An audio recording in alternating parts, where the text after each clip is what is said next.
생명은 종교가 아니라 생명 그 자체인 것입니다. 그리스도의 생명을 받는 것입니다. 그렇기 때문에 죄악된 세상과 세대를 거슬러 올라갈 수 있는 것이고 또 살아계신 하나님께 우리의 생명을 바칠 수 있는 것입니다.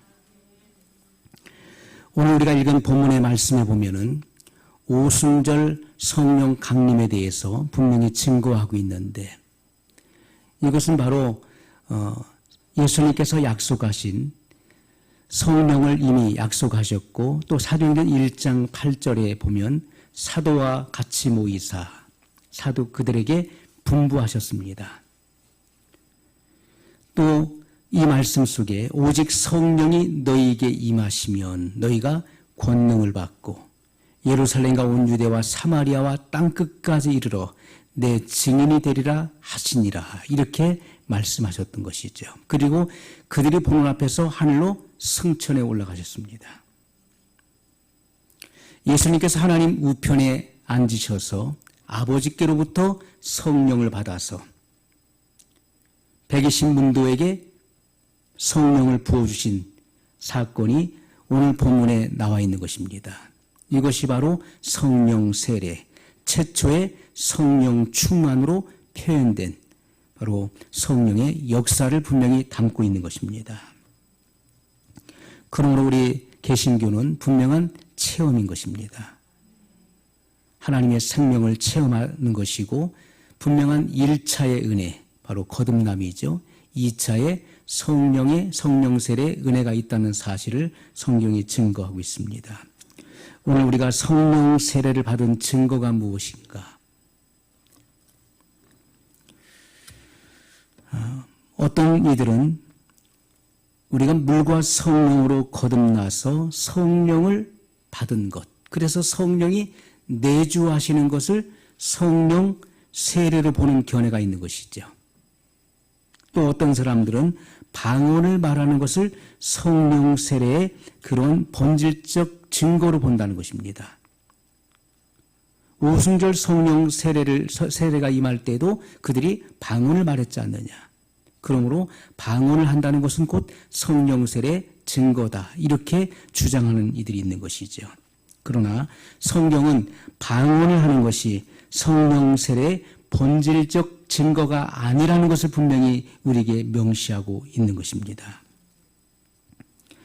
성경은 방언으로 말하는 것이 성령 세례의 증거라고 가르치지 않는다는 것이죠.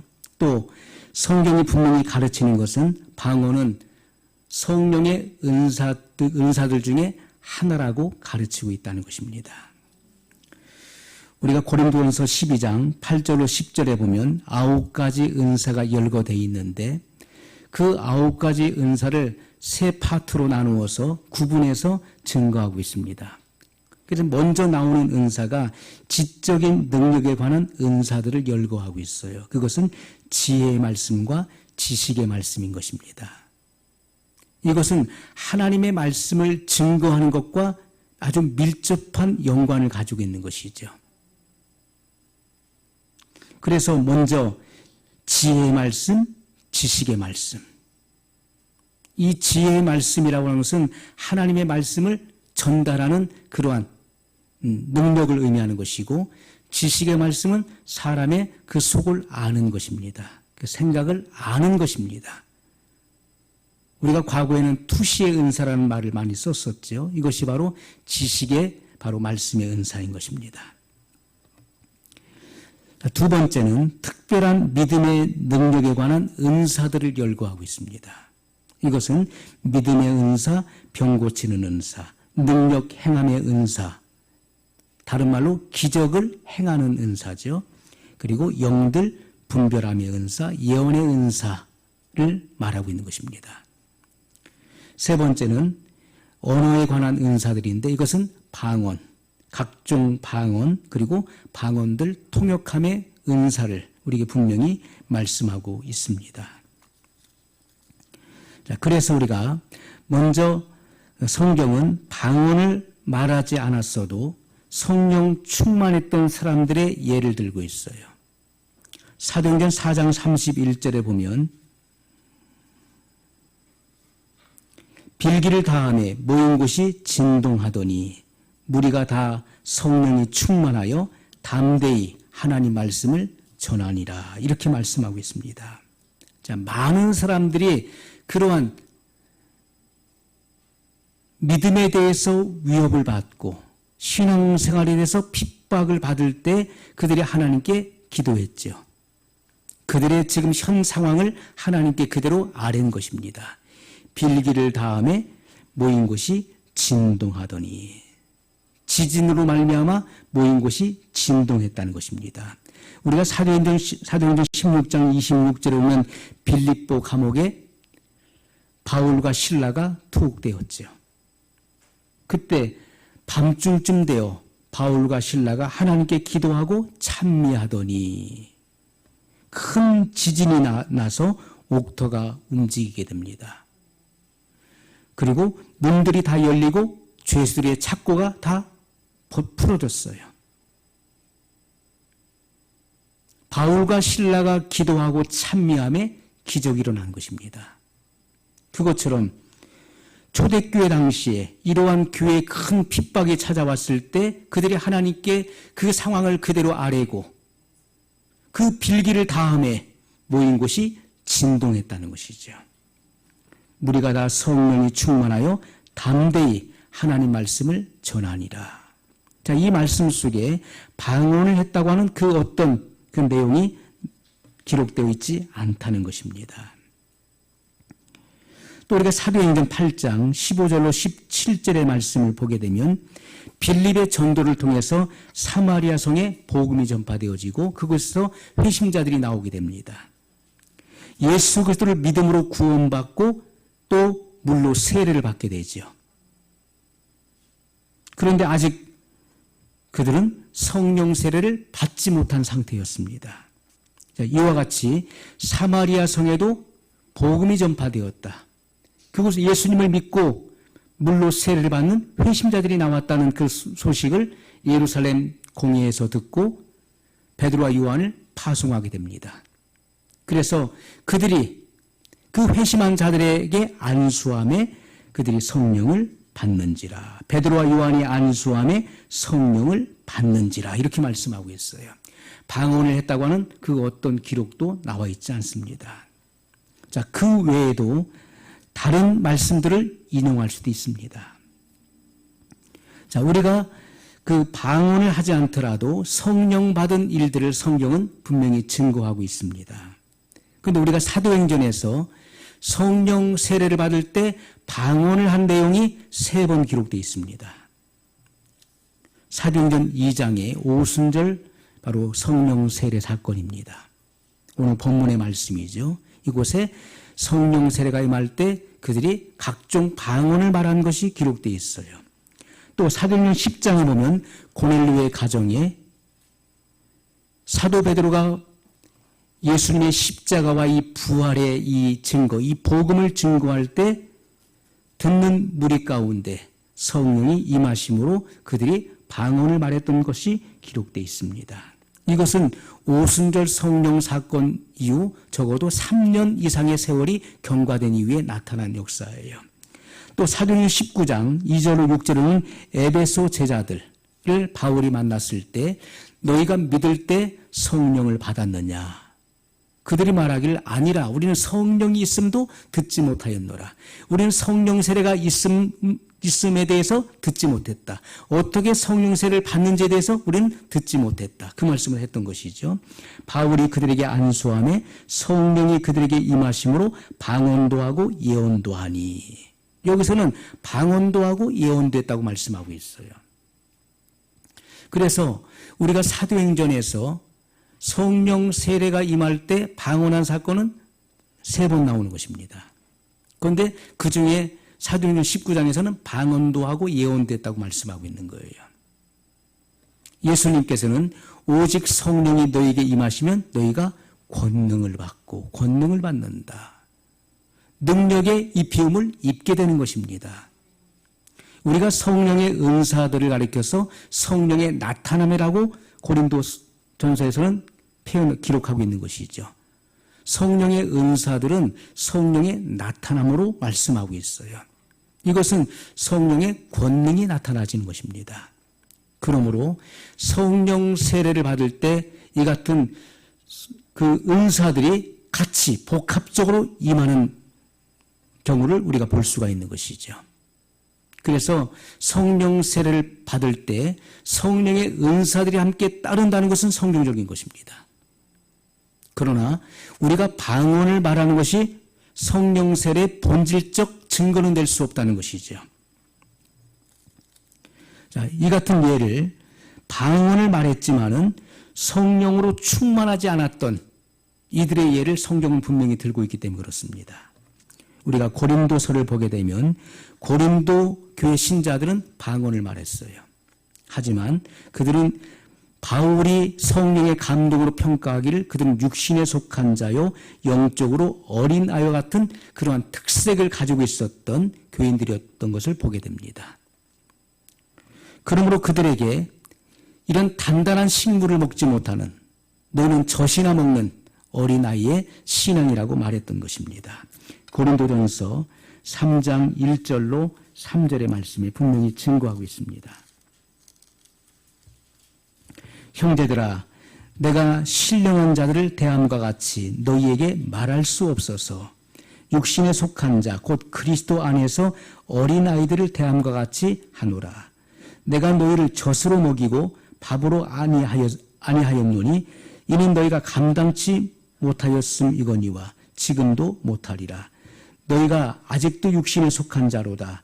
너희 가운데 시기와 분쟁이 있으니 어찌 육신에 속하여 사람을 따라 행함이 아니리요. 자, 고린도 교회에는 각양 은사들이 있었고 또 특히나 방언을 했었던 것입니다. 그런데 그들은 성령 충만하지 않았던 것을 분명히 성경이 말씀하고 있다는 것이죠.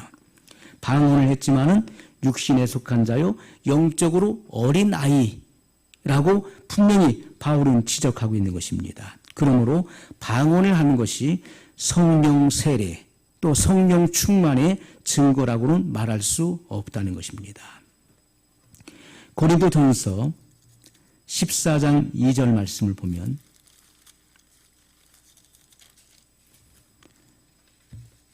(14장 2절) 말씀에 방언을 말하는 자는 사람에게 하지 아니하고 하나님께 하나니 이는 알아듣는 자가 없고 그 영으로 비밀을 말함이니라.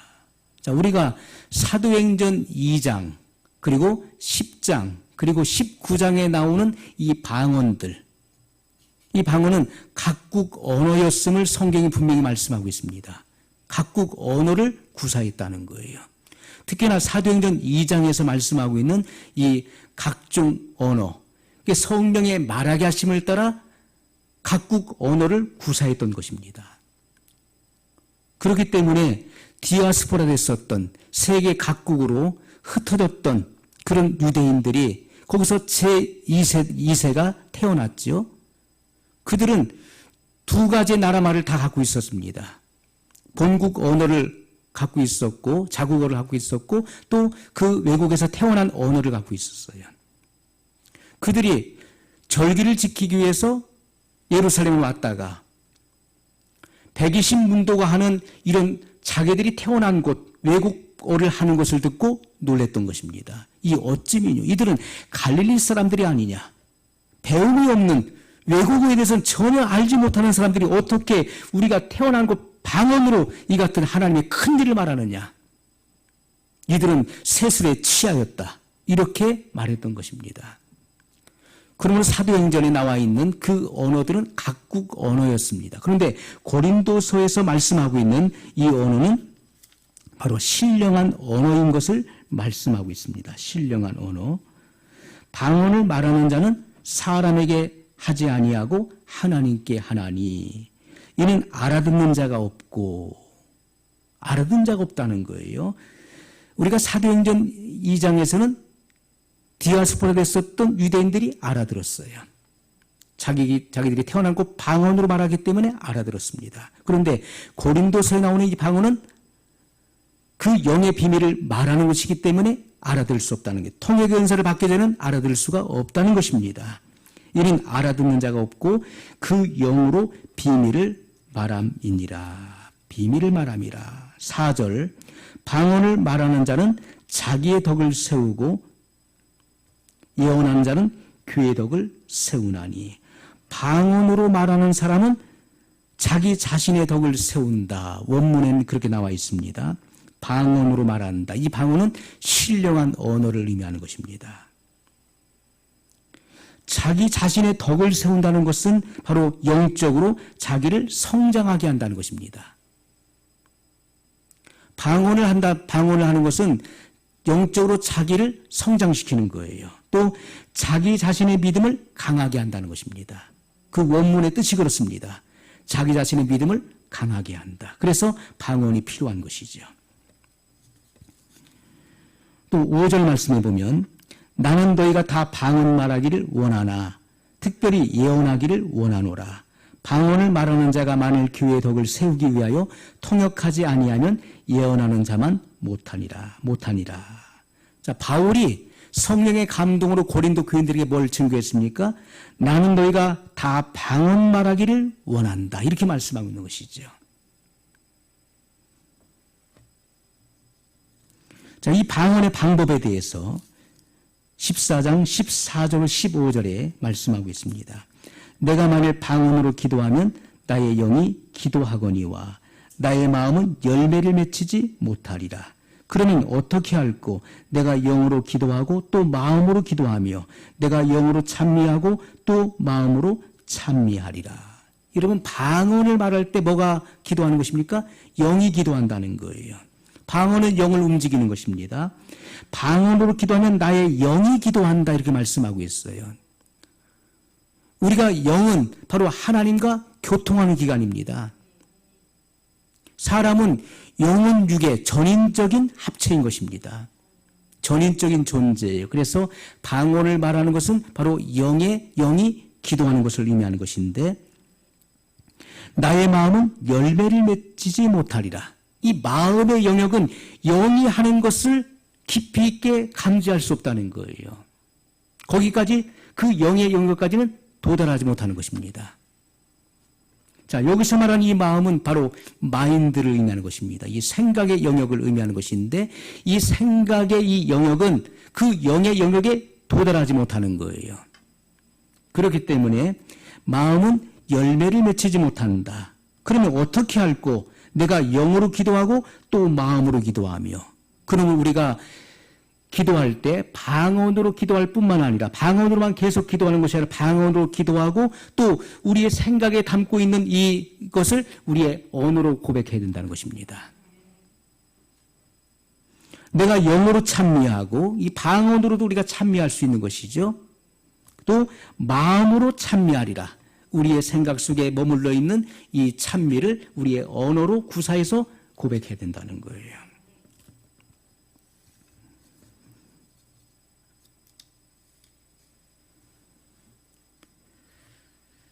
또 18절의 말씀입니다. 14장 18절. 내가 너희 모든 사람보다 방언을 더 말함으로 하나님께 감사하노라. 바울은 누구보다도, 고린도 교인들이 방언을 많이 했어도 바울은 그들보다 더 많이 방언으로 기도했다는 것입니다. 39절로 40절의 말씀입니다. 그런즉 내 형제들아 예언하기를 사모하며 방언 말하기를 금하지 말라. 모든 것을 적당하게 하고 질서대로 하라. 자, 예언하기를 사모하며 방언 말하기를 금하지 말라. 모든 것을 적당하게 하고 질서대로 하라. 이렇게 말씀했던 것입니다. 자, 왜 이렇게 방언에 대한 많은 문제가 고린도 교회 안에 있었던 것입니다. 방언의 문제가. 그래서 바울의 여러 가지 책망도 나오고 그리고 교훈도 나오는 것이죠. 자, 고린도 교회에 있어서 이 방언을 말하는 것은 역사상 다른 경우와 같이, 역사상 수많은 그런 경우가 있었는데 그 이교도의 예배와 관련이 있었던 것입니다. 우리가 고린도는 그리스에 속하지요. 그리스. 그리스에 있는 이 고린도는 항구 도시였어요. 그리고 수많은 신전들이 그곳에 세워져 있습니다. 저도 그곳에 가서 성지를 순례하면서 보았습니다. 그곳에 그 신전의 흔적들이 지금도 많이 남아 있어요. 기둥들이 세워져 있고 많은 신전들이 그곳에 있었습니다. 그래서 그 이교도들이 우상 숭배를 많이 했어요. 이 고린도 교인들은요, 그들은 이방인들이잖아요. 이 전도를 통해서 그들이 예수님을 믿게 된 것입니다. 하나님을 전혀 알지 못했던 그런 문화 속에 살고 있었던 그들이 전도를 통해서 예수님을 믿고 구원받고 그리고 방언의 은사가 임한 거예요. 그랬을 때 그들의 방언에 영적으로 어린 그 신자들이 방언에 관련된 그들의 행동에 있어서 이러한 그런 배경, 그들이 그동안 오랫동안 접해 있었던 이기도에 제사하고 예배하는 그런 배경에 영향을 입는 것은 가능한 일이었다는 것입니다. 그래서 무분별하게 방언을 했던 것이죠. 그래서 바울의 교훈이 여기에 담겨져 있는 것입니다. 우리가 방언이라고 하는 것은 성령의 은사들 중에 하나인 것을 분명히 성경이 말씀하고 있어요. 그러면 우리가 성결이라고 하는 것은 마음의 정결을 의미하는 것이죠. 우리가 성결, 바로 성령 세례를 받는다는 것은 두 가지의 그런 의미를 가지고 있는데 첫 번째는 마음의 정결입니다. 이 죄의 본성, 이 죄성으로부터의 정결함을 받는 것이고 또 하나는 불러 시키시는 일들을 감당할 수 있는 현저한 능력의 이 비움을 입게 되는 것입니다. 그래서 우리가 성결에 대한 추리적인 지식은 우리가 먼저 죄사함을 받죠. 중생은 성결의 시작인 것입니다. 그래서 우리가 중생이라고 하는 것은 죄에 대한 사유함을 받게 되는 것이고 그리고 칭의, 하나님 앞에 옳다 인정을 받는 거예요. 그리고 하나님의 양자로 입양되는 것입니다. 이것은 하나님의 자녀의 신분의 위치에 이르게 되는 것이죠. 하나님의 가족으로 받아들여지는 것입니다. 이 같은 체험이 바로 중생에서 이루어지는 것이고, 자, 이것은 우리가 분명한 지식과 같이 확신할 수 있는 것입니다. 왜냐하면 성령님의 직접적인 증거와 그리고 내용의 간접적 증거가 있기 때문에 우리가 이 거듭남도 확신할 수 있는 것이고, 또 성결이라고 하는 것도 오늘 본문의 말씀에 나와 있는 것처럼 성령의 급격한 순간적인 이러한 세례, 부어짐을 통해서 그가 확신할 수 있는 것입니다. 성령의 분명한 증거가 있고 그리고 내 영의 이 같은 체험적인 증거가 분명히 일어나게 되는 것입니다. 그리고 성경적 증거가 분명히 뒷받침된다는 것이죠. 일생일대 잊혀질 수 없는 분명하고 확실한 경험을 하게 되는 것입니다. 그래서 우리가 이러한 내면적 증거, 성령 세례를 받음으로써 성령의 기름이 내게 부어짐으로써 나타나는 내면적 증거가 있는데 그것은 내 마음속에서 이기주의와 교만과 그리고 육신의 정욕으로 인한 내면의 갈등이 없어지는 것입니다. 그리고 분산된 충성심. 전에는 이 충성심이 분산되어 있었어요. 그러나 성령 세례를 받음으로써 오직 주님께만 충성을 다한다는 거예요. 예수님께서 내가 죽도록 충성하라. 그리하면 생명의 면류관을 내게 주리라. 이렇게 말씀했어요. 이것은 충성의 한계를 말씀하고 있는 것이죠. 충성의 한계는 바로 목숨을 버리는 것입니다. 죽기까지 충성을 다하는 거예요. 우리가 전에는 분산된 충성심을 갖고 있었는데 이제는 오직 성령 세례를 받고 난 이후에는 주님께 성별됐기 때문에 거룩함으로 드려졌기 때문에 오직 나를 사신 주님을 위해서만 내가 충성을 다하게 된다는 것입니다. 자, 이런 것들이 다른 모든 죄된 그러한 본성의 징후와 함께 제거되었음을 내가 알게 된다는 거예요. 믿음으로 말미암아 그리스도의 속죄 그 공로가 우리의 모든 죄된 상태에서 구출하는 것입니다. 모든 죄, 자범죄, 우리가 중생의 단계에서 자범죄에서 용서를 받는 것이고 성결의 단계에서 원죄로부터 깨끗함을 받는 것이죠. 이렇게 그리스도의 속죄의 공로가 우리의 모든 죄된 상태에서 구출하는 것을 내가 알게 되는 것입니다. 이 같은 보혈의 공로가 언제 어떻게 적용되었는지를 확실히 알 수 있게 되는 것이고 또한 언제 이러한 내적 질병들이 내 안에서 근절되었는지도 알게 되는 것입니다. 누구나 자기 자신이 하나님께 전적으로 복종되어진 때가 언제인지를 알 수 있는 것이죠. 그때 비로소 우리는 하나님의 거룩한 뜻에 충성하는 데 우리의 온 마음을 집결할 수 있는 것입니다. 그리스도에 대한 사랑이 나의 온 존재를 사로잡는 것입니다. 사로잡아서 지배하게 된다는 거예요. 바울과 같이요. 사도행전 20장 24절에 나의 달려갈 길과 주 예수께 받은 사명 곧 은혜의 복음 증거하는 일을 마치려 하면은 나의 생명을 조금도 귀한 것으로 여기지 아니하노라. 그렇게 증거했습니다. 바울은 나의 달려갈 길. 그는 쉬지 않고 달려갔던 것입니다. 그는 다메섹의 체험과 그리고 성령의 충만함을 받는 체험. 아나니아가 그에게 기도할 때 그의 눈에서 비늘 같은 것이 떨어지고 그는 성령의 충만함을 받게 되었습니다.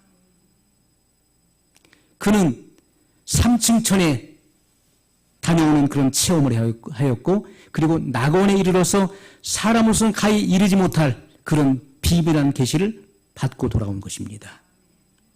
이러한 바울은 이러한 체험을 입고 난 이후에 그는 죽기까지 그는 달려갔다는 것입니다. 나의 달려갈 길과 주 예수께 받은 사명 곧 은혜의 복음 증거하는 일을 마치려 하면은 나의 생명을 조금도 귀한 것으로 여기지 아니하노라. 그는 주님께 충성을 다했던 것입니다. 충성의 한계는 생명을 버리는 것입니다. 생명을 버린다. 자기의 생명을 지푸라기 같이 버린다는 것입니다. 그러므로 우리가 성령 세례를 받음으로써 주님에 대한 사랑이 나의 전 존재를 완전히 사로잡아서 복종케 한다는 것입니다. 사람이 자기의 생애 가운데 나타난 성결의 성경적 증거를 분명히 알아야 돼요. 성경이 어떻게 말씀하고 있는지, 성결을 받은 그 증거가 무엇인지를 성경이 어떻게 증거하고 있는지를 분명히 알아야 되는 것입니다. 그리고 내 내면을 거스르는 그 어떤 것이 없음을 알아야 되는 것이고요. 그리스도의 은혜로운 공로로 말미암아 성결케 되었다고 그때 비로소 단정할 수 있게 되는 것이죠. 자, 그런데 우리가 하나님의 자녀가 되는 일, 또 성령 세례에 관해서도 성경과 그리고 사람의 적합한 증거가 있어야 함에도 불구하고 그러한 것들이 없이 자기 자신이 성령 충만한 어떤 표식을 가지고 있다라고 추측하고 스스로 믿고 있는 사람들이 있습니다. 내가 기도하는데 어떤 경험을 했어. 어떤 신비로운 경험을 했어. 나는 어떤 특별한 표식을 가지고 있어. 그리고 나는 그것을 확신해. 이렇게 스스로 믿고 있다 할지라도 우리가 성경 말씀의 증거를 주의 깊게 살펴보라는 것입니다.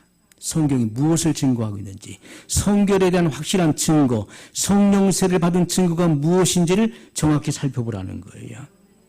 그때 비로소 내가 그러한 것들을 심각하게 갖추지 못하고 있음을 발견할 수 있게 되는 것입니다. 그러므로 우리가 진정으로 성령의 증거를 가진 사람들을 보게 되면 말로 표현할 수 없는 부드러움이 있고 순종의 영이 있는 것입니다. 그 마음에 부드러움이 있는 거예요. 모세가 구스 여인을 취했을 때 미리암과 아론이 들고 일어났습니다. 그런데 미리암은 문둥병에 걸렸어요. 그리고 집 밖으로 쫓겨났습니다. 아론은 책망을 받았어요. 왜냐하면 미리암은 주동자였기 때문에 그런 문둥병이 발하게 된 것입니다. 모세가 한 것은 구스 여인, 이티오피아 여인을 아내로 맞아들였던 것은 하나님께서 시키신 일이었어요. 성령의 감동을 통해서 이방인의 구원을 설명하기 위한 하나님의 계획이었던 것입니다. 그런데 미리암과 아론이 들고 일어난 것이죠. 내가 이스라엘 지도자로서 어찌하여 이 같은 일을 할 수 있느냐 하면서 모세를 대적했던 것입니다. 그때 하나님께서 그 세 사람을 바로 성막 앞으로 부르셨어요. 회막 문 앞으로 부르시고 말씀하셨어요. 내 종 모세는 그 온유함이 지면의 모든 사람보다 승하더라. 이 땅에 많은 사람이 존재할지라도 내 종 모세만 못하다는 거예요. 모세는 40년, 그는 애굽에서 40년 동안 연단을 받았죠. 그런데 그때까지만 해도 그는 혈기왕성했습니다. 이스라엘 백성들을 학대하는 그 애굽 군사를 쳐 죽였습니다. 그리고 모래에 묻어버렸어요. 나중에 그것이 탈로 났죠. 그리고 그는 미디안 광야로 도주했습니다. 거기에서 그는 미디안 제사장이었던 이도의 딸과 결혼하게 되고 40년 동안 그는 양무를 치는 목자가 됩니다. 가장 존귀했었던 애굽의 이집트의 그런 파라오를 꿈꿨었던 그런 모세가 그 당시에 가장 비천한 그런 직업이었던 양을 치는 목자로 전락해버렸어요. 그의 모든 포부와 그 모든 그가 가지고 있었던 그런 미래의 전망을 잃어버린 것 같았지만은 그가 나이 80이 되었을 때 호렙산 떨기나무 불꽃 가운데서 하나님의 사자가 그를 부르는 것입니다. 성육신하기 이전에 그리스도께서 그를 부르신 거예요. 모세야, 모세야. 내가 선 곳은 거룩한 땅이니 내 발에서 신을 벗으라. 모세는 즉시로 거기서 신을 벗었습니다. 신은 사람의 머리에서부터 발끝까지 다 바치고 있는 것이죠. 그의 모든 이력과 경력을 다 버리라는 것입니다. 너의 왕자였던 것, 그리고 목자였던 것, 이 모든 너의 이력을 다 버리라는 것입니다. 이제부터는 너는 나의 부름을 받은 나의 종이다. 그리고 그는 주님께 모든 것을 헌신하게 되는 것이죠. 모세는 이와 같이 80년 연단을 통해서 그의 마음은 주님 앞에 철저하게 복종되어지는 거룩한 복종, 그리고 온유한 사람이 된 것입니다. 그래서 성결의 성령의 그런 증거를 가진 사람들은 그 마음이 그런 부드러움이 있는 거예요. 순종하는 영을 가지고 있는 것입니다. 언제든지 주님의 뜻에 순종되어지는 거예요. 유순하고 감미로움, 마음에 친절과 상냥함이 있는 것입니다. 그러나 주책 없는 사람들이 있죠. 우리가 주책이 없다는 것은 이 일정한 그 줏대가 없다는 것입니다. 줏대가 없다. 그리고 요량 없이 자꾸 이랬다 저랬다 한다는 거예요. 누가 이 말하면 거기에 솔깃하고 누가 저 말하면 저기에 솔깃하고 줏대가 없는 것이죠. 요량이 없어요. 실없는 데가 있다는 것입니다. 사람이 뭔가 좀 믿음직해야 되는데 자꾸 말을 바꾸고 그리고 자꾸 이랬다 저랬다 하고 이리 쏠리고 저리 쏠리고 하니까 믿을 수가 없는 것이죠. 그래서 사람이 실이 없다, 실없다. 참되지 않고 믿업지 못하다. 그렇게 말하는 것입니다. 그리고 요량도 없어요. 사람이 신중하고 깊이 생각함이 있어야 되는데 신중함도 없고 깊이 숙고함도 없다는 것입니다. 자, 이렇게 주책 없는 사람들, 일정한 줏대도 없고 요량도 없이 이랬다 저랬다 하는 그러한 사람들의 그런 사람들이 어떤 자기 자신이 성령의 세례를 받았다고 주장하는 거예요. 그런 사람들 속에는 이와 같은 열매가 따를 수 없다는 것입니다. 오히려 정반대의 열매가 따르는 것입니다.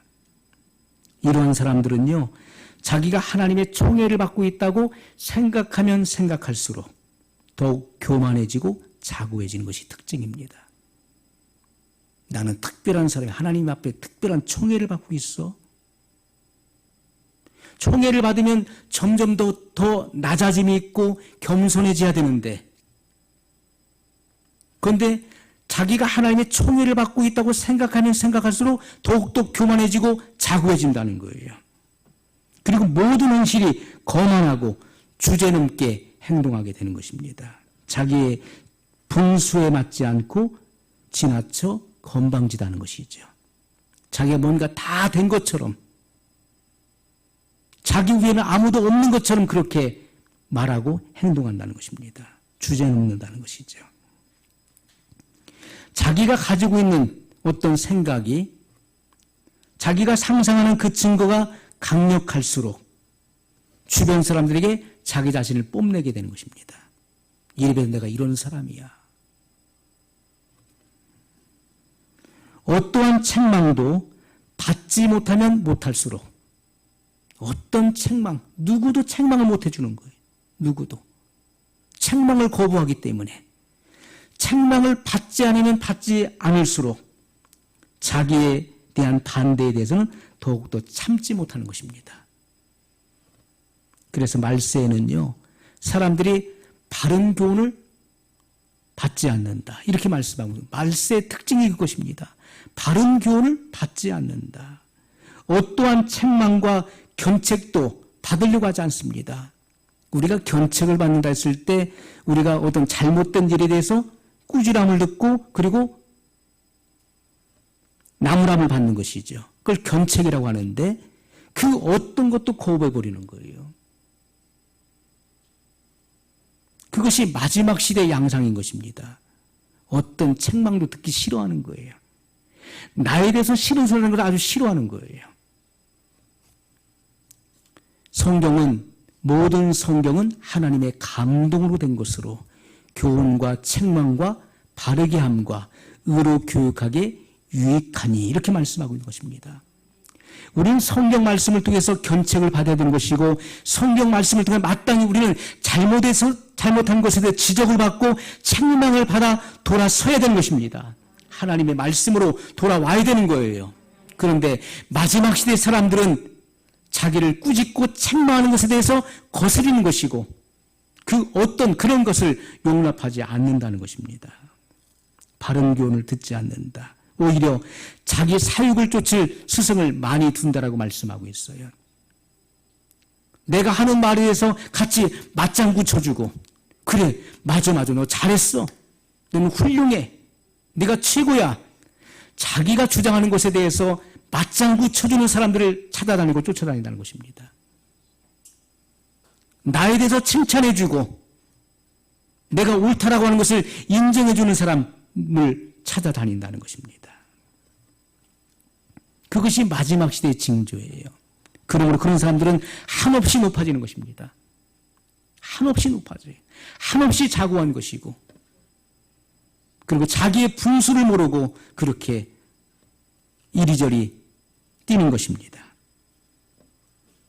성령 세례를 받은 사람은 결코 그럴 수가 없는 것입니다. 하나님의 높음을 알 때 우리는 지극히 낮음을 깨닫게 되는 것입니다. 우리가 자연의 이치도 물은 항상 높은 곳에서 낮은 곳으로 흘러서 가장 낮은 그 구덩이를 채우게 되어 있는 것이죠. 그것처럼 우리가 영적인 이치도 마찬가지입니다. 하나님께서는 지극히 높은 곳에 계셔서 가장 낮은 마음 가운데 임하시는 거예요. 예수님께서도 자기를 비워 종의 형체를 가졌습니다. 하나님과 동등됨을 취할 것으로 여기지 아니하시고 자기를 비워 종의 형체를 가져 사람의 모양으로 나타나셨어요. 그것이 예수님의 자기 비하였고 겸손이었습니다. 그러므로 하나님의 뜻을 이룰 수 있었던 것입니다.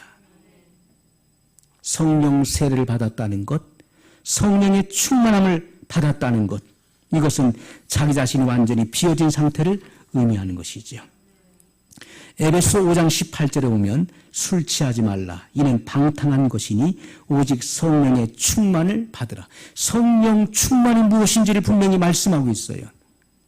성령의 충만을 바로 육적인 술 취함에 비교했던 것입니다. 술 취하지 말라. 이는 방탕한 것이니 술에 취하여 살지 말라. 이렇게 말씀하고 있는 것입니다. 그 당시에는 포도주를 많이 마셨는데 왜냐하면 이 물들이 좋지 않기 때문에 석회수가 많이 있었기 때문에 그 신선한 물들이 물을 찾기가 어려웠습니다. 그래서 포도주를 대용으로 했던 것이죠. 그러나 포도주라도 과음하지 말라는 것을 말씀하고 있어요. 왜냐하면 술에 취하는 것이 곧 방탕한 생활이 거기서부터 시작되기 때문에 그렇습니다. 술을 마시기를 좋아하는 사람은요, 거기에서부터 방탕이 나온다는 거예요. 영적인 삶을 갉아먹는다니 원어의 뜻이 그렇습니다. 너희 영적인 삶을 갉아먹게 될 것이다. 술 취하지 말라. 이는 방탕한 것이니 너희 영적인 삶을 갉아먹는다. 거기서부터 술의 취함부터 바로 방탕이 시작되는 것이다. 이렇게 말씀하고 있는 것이죠. 그러므로 모든 그리스도인들은 성령의 충만함을 받을 것을 명령하고 있는 것입니다. 성령의 충만함을 받으라. 이것은 성령의 세술, 성령에 취하여서 성령의 지배를 받는다는 것을 말씀하고 있는 것이죠. 우리가 술도 취하게 되면요, 그 알코올에 내가 취해서 지배를 받게 되는 것입니다. 나 아닌 그런 말도 하게 되고 나 아닌 행동을 하게 되는 거예요. 그것처럼 성령의 세술에 취하게 되면 성령의 말하게 하심을 내가 말하게 되는 것이고 성령의 인도를 이끌림 받는 행동이 나오는 것입니다. 그 열매가 나오게 되는 것이죠.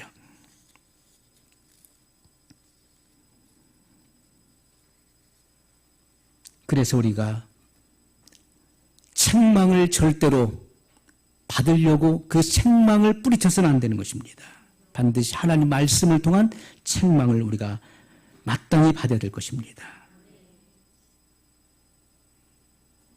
그래서 성령 세례를 받았다고 주장하면서 이렇게 자기 자신을 드러내는 사람들은 실상은 무정한 것이죠. 그 무정함이 있는 것입니다.